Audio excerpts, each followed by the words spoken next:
पर्दा से बाहर हो गई, उन्होंने एक बंद कमरे में वीडियो बनाना चालू कर दिया या बॉयफ्रेंड के साथ वीडियो चैट कर रही हैं न्यूड। तो ये आप अगर नहीं करोगे तो ऐसा थोड़ी है कि यार कि कोई ज़बरदस्ती कराएगा। और आप ऐसा ही क्यों कर रहे हो, उस व्यक्ति के साथ क्यों कर रहे हो जो आपको कस्में वादे दे रहा है कि नहीं तुम हमसे प्यार करते हो तो तुम्हें ऐसा करना होगा। यानी इसका मतलब वो व्यक्ति आपसे प्यार बिल्कुल नहीं करता। सवाल बहुत अच्छा है आपका, लेकिन फिनिश हुआ है। उस टाइम तक 2-3 लड़कियों ने आत्महत्या की, 2-3 लड़कियों ने मतलब ज़बरदस्ती किसी ने शादी कर लिया तो वो उनसे छुटकारा पाने के लिए आत्महत्या कर लिया। किसी लड़की का कोई MMS बना लिया तो उस पे उसने आत्महत्या।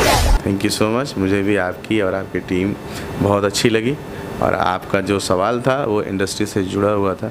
मैंने भी बहुत सारे इंटरव्यू दिए, लेकिन इन सब सवालों पर चर्चा करने के लिए बहुत हिम्मत चाहिए होती है। आपका चैनल इसको दिखाएगा। So best of luck, thank you so much, happy Holi.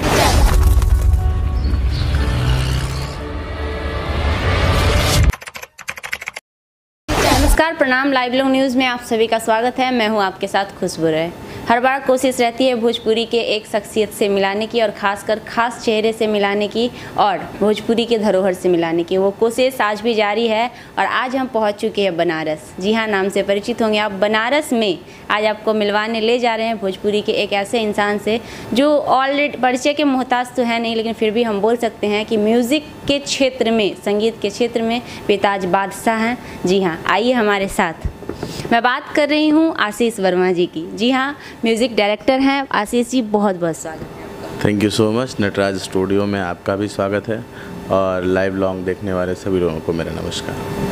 Ashish ji से मैंने पहले भी कोशिश की थी मुलाकात करने की, लेकिन ये शायद यूपी में रहते हैं जिस वजह से थोड़ा लेट ही सही, लेकिन आज मुलाकात फाइनली हमारी हो गई। इससे पहले भी ऑनलाइन के ज़रिए हमने आपको इनसे मिलवाया था और हमने ढेर सारी बातें की थी और आज फिर से ढेर सारी बातें करेंगे क्योंकि आज तो साथ में बैठे हैं। कैसे हैं सर आप? जी मैं बढ़िया हूँ और सभी लोगों का प्यार आशीर्वाद है। अच्छा हूँ मैं।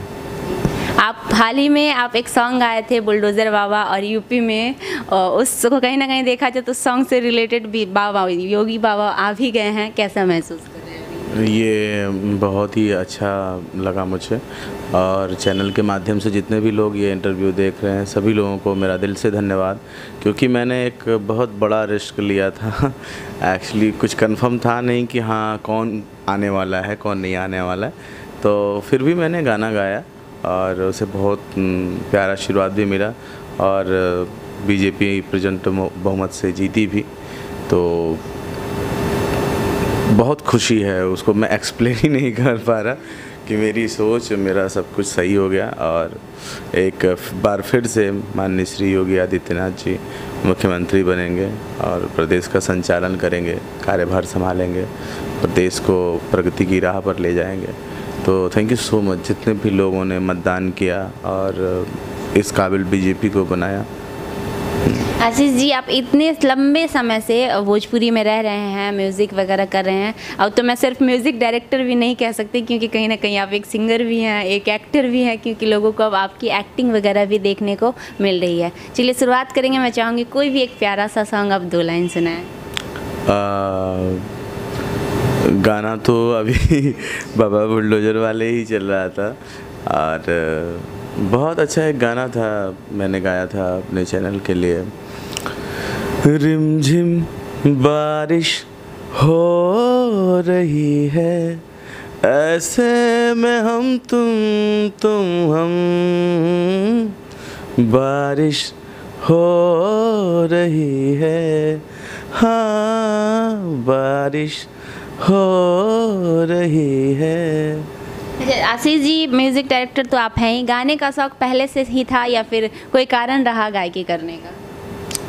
देखिए मैडम, एक बात बता दूं इसका जवाब देने से पहले, जो कलाकारी होती है ना वो ऐसा सीखने से नहीं आती, सीखने से उसको तराशा जा सकता है। कलाकारी गॉड गिफ्टेड होती है, आप गा सकते हो, एक्टिंग कर सकते हो, किसी की मिमिक्री कर सकते हो, वो एक गॉड गिफ्टेड चीज़ होती है। बट भले आप किसी इंस्टीट्यूट का सहारा लेकर उसे आप निखार लो, बट ये नहीं कि हम तुरंत बच्चे को स्कूल में डाल दिया और वो एक्टर बन गया, ऐसा कुछ नहीं है। उसका जब तक बचपन से न रहे और गॉड गिफ्टेड न रहे। तो गाना भी बचपन से गाते थे और एक्टिंग भी करते थे, ड्रामा वगैरह, थिएटर वगैरह करते थे, डांस वगैरह करते थे। और म्यूज़िक से लगाव होने के कारण फिर म्यूज़िक डायरेक्शन का कोर्स किया, म्यूज़िक डायरेक्टर बने। लेकिन जो अंदर का एक्टर है और सिंगर है वो तो कभी न कभी जग ही जाता है। जब चेयर पे बैठते हैं तो सोचते हैं कि लाओ कुछ अपने लिए भी बनाते हैं, जो पर्सनली मुझे लाइक करते हैं उनके लिए बनाते हैं। और मुझे मेरी बहुत संतुष्टि मिलती है जब मैं गाना गाता हूँ, तो मुझे बहुत ज़्यादा सुकून मिलता है। और मैं कभी गाड़ी वाड़ी में लॉन्ग ड्राइव पे जा रहा हूँ तो मैं अपने गाने लगा करके इत्मीनान से उसको सुनता हूँ। तो ऐसा कुछ नहीं है कि कोई चीज़ बीच में या ज़बरदस्ती या किसी चीज़ को देख करके आया, वो बचपन से अंदर था। आज तो आप जैसे मीडिया के लोग हैं कि हमको 150 लोग देख रहे हैं, जान रहे हैं। पहले भी ये कहीं ना कहीं देखा जाए, जब एक तरफ आप अपने आप को कलाकार कह रहे हैं और दूसरी ओर विवादों से लाइमलाइट में लाने के लिए विवाद का जरिया अपना रहे हैं या फिर गाली गलौज का हथकंडा अपना रहे हैं, तो फिर आप कलाकार कहाँ तक हैं?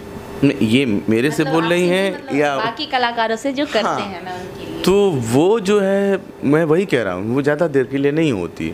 उसमें होता क्या है ना कि आप एक बार करते हैं, 2 बार करते हैं। पहली बार मान लीजिए पब्लिक ने सोचा कि नहीं ये अटेंडम हो गया होगा, बाई मिस्टेक हो गया होगा।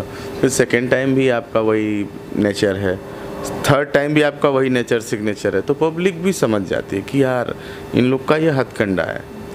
तो पब्लिक को उतना ज़्यादा बेवकूफ़ समझने की ज़रूरत नहीं है। अब पब्लिक हो चुकी है ऐसा जो विवादों पे ध्यान नहीं दे रही है। अब ये लोग को भी समझ में आ चुका है कि नहीं, लड़ने से कुछ होने वाला नहीं है।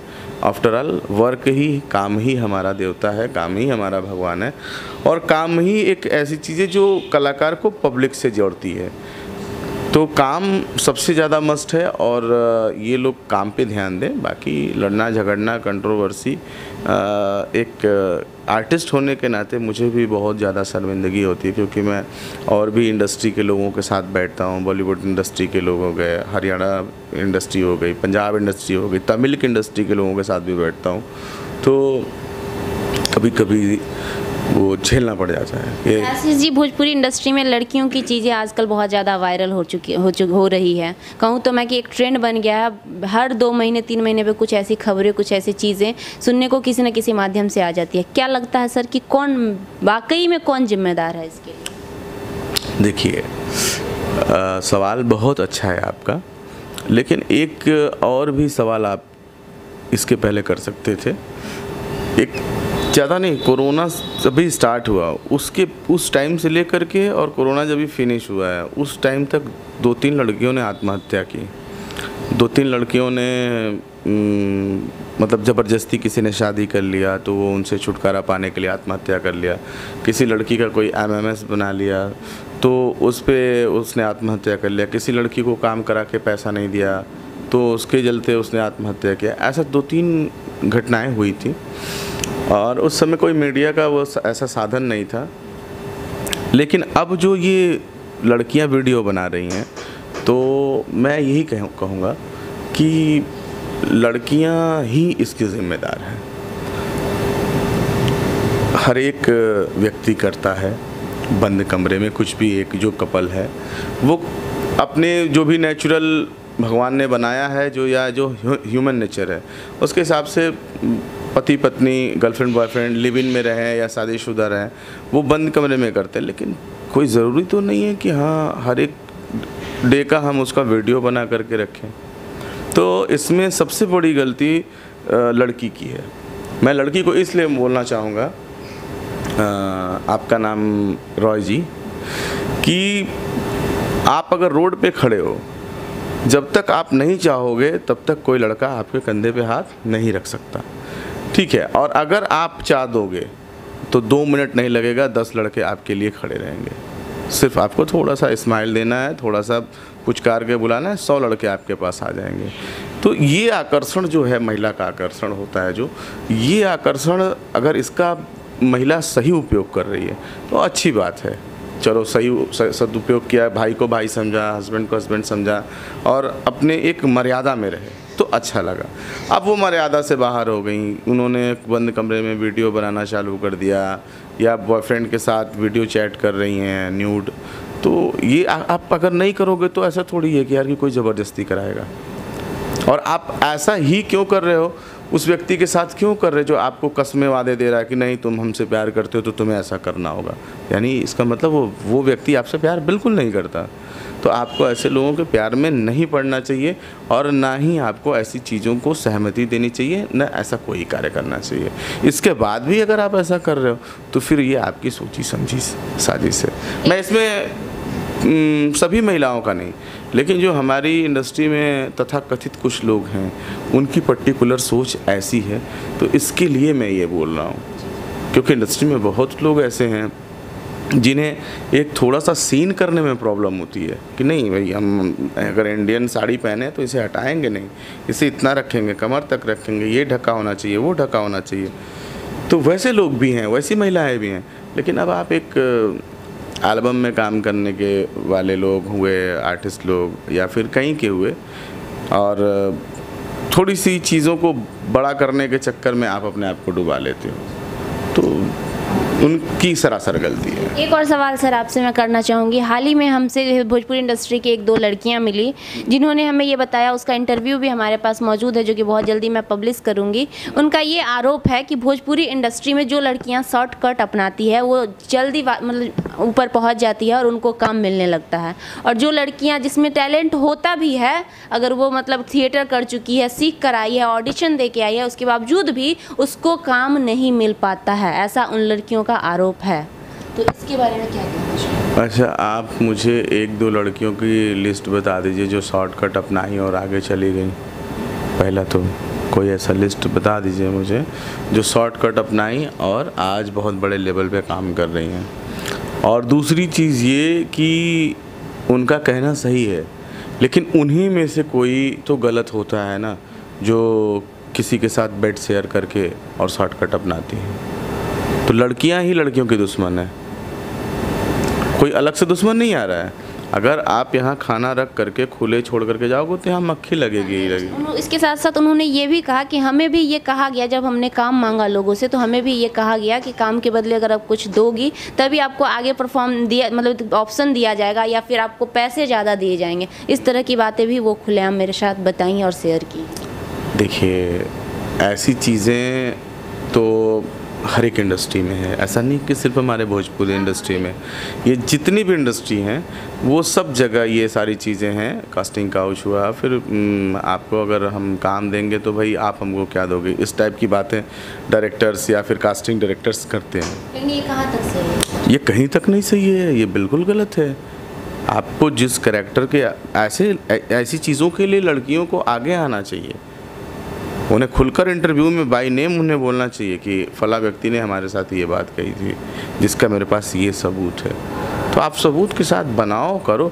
2 लोग बेनकाब होंगे, तीसरे आदमी की हिम्मत नहीं होगी कि वो आपके साथ या किसी के साथ ऐसा करेगा, किसी आर्टिस्ट के साथ कभी नहीं होगा।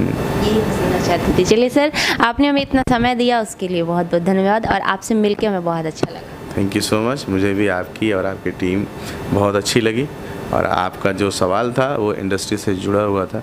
मैंने भी बहुत सारे इंटरव्यू दिए, लेकिन इन सब सवालों पर चर्चा करने के लिए बहुत हिम्मत चाहिए होती है। आपका चैनल इसको दिखाएगा।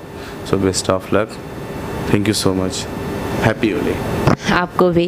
हमारे साथ हैं आशीष वर्मा जी, जो कि भोजपुरी इंडस्ट्री के बहुत ही अच्छे म्यूज़िक डायरेक्टर हैं और आज से नहीं कई वर्षों से काम लगातार कर रहे हैं, और आज भी इनका स्टूडियो हर लोगों के ज़ुबान पे रहता है, क्योंकि वाकई इनके स्टूडियो से हर बार कोई ना कोई नया चेहरा निकल के उभर के और स्टार लेवल पे जाता है।